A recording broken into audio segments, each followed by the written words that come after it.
अब पवन सिंह की टिकट जो है वो कट चुकी है। आखिर उपेंद्र कुशवाहा का टिकट कैसे अभी बच सकता है? तो कहीं ना कहीं विपक्ष का 3 विधायकों की समर्थन और जो है वो जरूरी पड़ेगी। ओरमा ग्रुप, जो सोचता है वो करता है। आपके अपने सपनों का आशियाना। देखिए, भारतीय जनता पार्टी ने 2 नामों की घोषणा कर दी है कि कौन भारतीय जनता पार्टी से राज्यसभा जाएंगे, लेकिन उन 2 नामों की चर्चा उतनी नहीं है जितनी पवन सिंह और उपेंद्र कुशवाहा की है। आपके मन में भी चल रहा होगा, क्या उपेंद्र कुशवाहा और पवन सिंह की टिकट कट चुकी है? तो ऐसा बिल्कुल नहीं है। आप ये बिल्कुल मत सोचिए कि उपेंद्र कुशवाहा राज्यसभा नहीं जा रहे हैं या पवन सिंह को ठेंगा दिखा दिया गया है। आप ये बात बेहतर तरीके से जानते हैं कि किस प्रकार से पवन सिंह ने एक स्टार प्रचारक के तौर पर बीजेपी के लिए दिन रात एक करके काम किया था विधानसभा के चुनाव में। और अगर हम बात करें लोकसभा की चुनाव का भी, तो कहीं ना कहीं आपको याद होगा लोकसभा में किस प्रकार से पवन सिंह ने बीजेपी को और खासकर एनडीए के घटक दलों को एक भारी नुकसान पहुंचाया था, क्योंकि वहां के राजपूत और कुशवाहा वोटर जो हैं वो बढ़ चढ़कर पवन सिंह को वोट दिया था और उपेंद्र कुशवाहा की टिकट वहां से कट गई थी। लेकिन बाद में पवन सिंह को मना लिया जाता है, पवन सिंह बीजेपी के लिए फिर से प्रचार करते हैं। लेकिन बार बार पवन सिंह को उनके मन मुताबिक कह लीजिए, हर बार उनकी चर्चाएं होती है लेकिन उनका नाम कट ही जाता है। आपको बीते दिन ये भी याद होगा कि आसनसोल से उनकी चर्चाएं चल रही थी लोकसभा के दौरान कि वो चुनाव लड़ सकते हैं, लेकिन भोजपुरी गानों के वजह से उनका नाम वहां से भी कट जाता है। और उसके बाद जो है विधानसभा के चुनाव में किस प्रकार से पवन सिंह ने प्रचार किया ये तो आपने देखा ही। अब राज्यसभा के चुनाव को लेकर पवन सिंह की चर्चाएं चल रही थी कि पवन सिंह जो है वो राज्यसभा पहुंचेंगे, लेकिन अब पवन सिंह की टिकट जो है वो कट चुकी है। पवन सिंह अब राज्यसभा 100 में 99% ये बातें कही जा रही है कि वो नहीं जाएंगे, क्योंकि 2 नामों की घोषणा हो गई है। हम बताएंगे आपको कि वो 2 नाम कौन है। आप जानते भी हैं, एक नितिन नवीन और अगर हम दूसरी बात करें तो शिवेश कुमार। आखिर कौन है शिवेश कुमार, ये आपके मन में चल रहा होगा। नितिन नवीन को तो आप जानते ही हैं, बीते दिनों ही इनका कद और पद दोनों बढ़ाया गया है। बिहार के बांकीपुर विधानसभा से विधायक हैं नितिन नवीन, अब तो राज्यसभा जाएंगे, यानी कि दिल्ली की राजनीति को अब और नजदीक से देखेंगे, क्योंकि अब वो दिल्ली की ही नहीं पूरी देश की राजनीति कर रहे हैं, क्योंकि अब वो बीजेपी के राष्ट्रीय अध्यक्ष हैं, यानी बीजेपी के बॉस हैं। बात यही नहीं है, आपके मन में ये बातें चल रही होंगी कि आखिर उपेंद्र कुशवाहा का टिकट कैसे अभी बच सकता है। आपको बता दें कि एक राज्यसभा सीट के लिए 41 विधायकों की समर्थन चाहिए होती है। अगर हम बात करें तो 41 गुने 4 अगर आप करते हैं तो 164 होती है, और अगर 41 5 करिए तो 205 होता है। यानी कि अभी भी पांचों सीट पर एनडीए जो है वो जीतने नहीं जा रही है। अगर जितना है तो कहीं ना कहीं विपक्ष का 3 विधायकों की समर्थन और जो है वो जरूरी पड़ेगी, जिसके बाद ही पांचों सीट पर ये कब्जा कर सकते हैं, वरना पांचों सीट जीतना आसान बिल्कुल नहीं है। अब 2 नामों की चर्चा हो गई। अब आपके मन में चल रहा होगा कि जदयू भी 2 भेजेगी। अब उसमें भी रामनाथ ठाकुर एक नाम कंफर्म बताया जा रहा है, लेकिन एक नाम के पीछे अभी भी चर्चाएं हैं। एक तरफ निशांत की एंट्री को लेकर चर्चाएं हैं कि निशांत राज्यसभा जाएंगे, तो वहीं अगर हम दूसरी तरफ बात करें तो और कई ऐसे नाम हैं जिनका चर्चा जदयू को लेकर है कि ये जा सकते हैं। लेकिन इतना आसान नहीं होगा, क्योंकि नीतीश कुमार के ऊपर जो विपक्ष आरोप लगाती है कि उनकी तबियत ठीक नहीं है, उनकी मानसिक स्थिति ठीक नहीं है, तो कहीं ना कहीं जो जदयू के लोग हैं वो अपना आने वाले समय में उत्तराधिकारी ढूंढ रहे हैं। अब क्या अगला उत्तराधिकारी नीतीश के बेटे निशांत होंगे?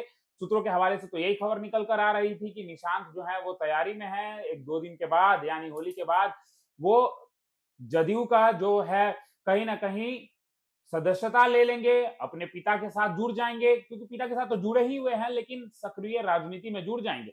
अब हम बात करेंगे उन 2 नामों की, यानी कि नितिन नवीन और शिवेश कुमार। नितिन नवीन कौन है, बेहतर तरीके से आप जानते हैं, बांकीपुर से विधायक हैं, राष्ट्रीय अध्यक्ष हैं अब, और उनपे कहीं ना कहीं अब देखिए बार बार दिल्ली और बिहार का दौरा इतना आसान नहीं होता, जिसके वजह से बीजेपी ने यह डिसाइड किया कि नितिन नवीन को जो है वो राज्यसभा भेजा जाए और कायस्थ समाज को एक बड़ी नेतृत्व जो है वो दी जाए, ताकि कायस्थ समाज, देखिए बिहार में कायस्थ समाज के बहुत बड़े लीडर्स तो हैं ही, लेकिन मौजूदा हालात में नितिन नवीन हैं और नितिन नवीन को ये बड़ी जिम्मेदारी जो है वो दे दी गई है। अब आपके मन में भी चल रहा होगा कि आखिर ये जीवेश कुमार कौन है? नितिन नवीन के बारे में तो हमने आपको बता दिया कि आखिर नितिन नवीन जो है वो राष्ट्रीय अध्यक्ष हैं, लेकिन जीवेश कुमार के बारे में आपके मन में चल रहा होगा कि जीवेश कुमार कौन है, जिनका नाम अचानक जो है वो रख दिया गया है। आपको बता दें कि जीवेश कुमार कोई नए चेहरे नहीं हैं और एक और बड़ी बात है, ये पुराने चेहरे हैं,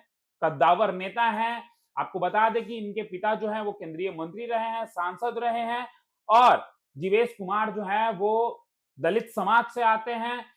और एक और बड़ी बात है, ये बात कही जाती है कि बीजेपी जो है अपने कार्यकर्ताओं को भी मौका देती है और कहीं न कहीं ये देखी जा रही है कि जैसे ही किसी दलित समाज को आगे किया गया है, तो इससे कहीं न कहीं बीजेपी दलित कार्ड जो है वो खेलने का काम कर रही है। यानी कि सासाराम में हार के बावजूद भी जो है जीवेश कुमार पर भरोसा दिखाया गया, माफ करिएगा शिवेश कुमार पर भरोसा दिखाया गया और जिसके बाद शिवेश कुमार को जो है इतनी बड़ी जिम्मेदारी दी गई है। आपको बता दें कि शिवेश कुमार जो हैं वो एक मजबूत नेता हैं, उनके पिता जो है वो राजनीति में काफ़ी समय उन्होंने गुज़ारा है, बड़े चेहरे हैं और ये बातें भी कही जा रही हैं कि दलित कार्ड यानी कि कहीं न कहीं बीजेपी एक संगठनात्मक रूप से जितने भी इनके लोग हैं उनको एक साथ रखकर जो है सभी जाति के लोगों को साधने की कोशिश कर रही है और साफ छवि और वफादारी के वजह से भी शिवेश कुमार को जो है चुना गया है। आपको बता दें कि शांत और कर्मठ नेता माने जाते हैं वो। एक पॉलिटिकल लेगेसी है उनकी और अगर आगे हम बात करें तो इनका प्रभाव जो है वो शाहबहादुर क्षेत्र में यानी कि भोजपुर और सासाराम में है। पवन सिंह के निर्दलीय चुनाव लड़ने से इस क्षेत्र में समीकरण बिगड़े थे, लेकिन अब शिवेश मिश्रा को माफ करिएगा शिवेश कुमार को जब ये बड़ी जिम्मेदारी मिली है तो कहीं न कहीं शिवेश कुमार इसको देखिए किस तरीके से निर्वहन करते हैं और बीजेपी अब शाहबाद में अपने स्थिति को और मजबूत कर लेगी क्योंकि हार के बावजूद भी वहां के किसी दलित समाज के नेता को इतना शीर्ष नेतृत्व देना कहीं ना कहीं बीजेपी जो है वो एक बड़ा कार्य कर रही है जिससे वहां के लोगों का जो वोटिंग बैंक है वोट बैंक है वो अपने पास रख सके यानी कि उस पर कब्जा कर सके। नितिन नवीन शिवेश कुमार के बारे में तो हमने आपको बता दिया, लेकिन आपके मन में चल रहा होगा चिराग पासवान और उपेंद्र कुशवाहा। जी हाँ, उपेंद्र कुशवाहा की अभी जो है वो कंफर्म सीट हो सकती है क्योंकि उपेंद्र कुशवाहा के सामने बीते दिनों ही एक खबर निकलकर बाहर आई थी कि उपेंद्र कुशवाहा अगर अपने पार्टी को विलय करते हैं तो उपेंद्र कुशवाहा को राज्यसभा की और उनके बेटे यानी दीपक प्रकाश को एमएलसी की सीट मिल सकती है। लेकिन अब जब दो नाम की चर्चाएं हो गई यानी कि शिवेश कुमार और नितिन नवीन, तो अभी उपेंद्र कुशवाहा के लिए दिखाई नहीं दे रहा है। लेकिन अब उपेंद्र कुशवाहा क्या करेंगे देखना दिलचस्प होगा। लेकिन अगर चिराग पासवान नहीं चाहेंगे कि उपेंद्र कुशवाहा राज्यसभा जाए तो चिराग के बिना उपेंद्र कुशवाहा राज्यसभा नहीं जा पाएंगे क्योंकि चिराग के पास भी 19 विधायक है। ये बातें कही जा रही है कि चिराग भी एक राज्यसभा सांसद के लिए अड़े हुए हैं, एक ऐसे नेता को चुनने के लिए अड़े हुए हैं जो रामविलास पासवान के भी करीब रहे हैं और चिराग पासवान के भी।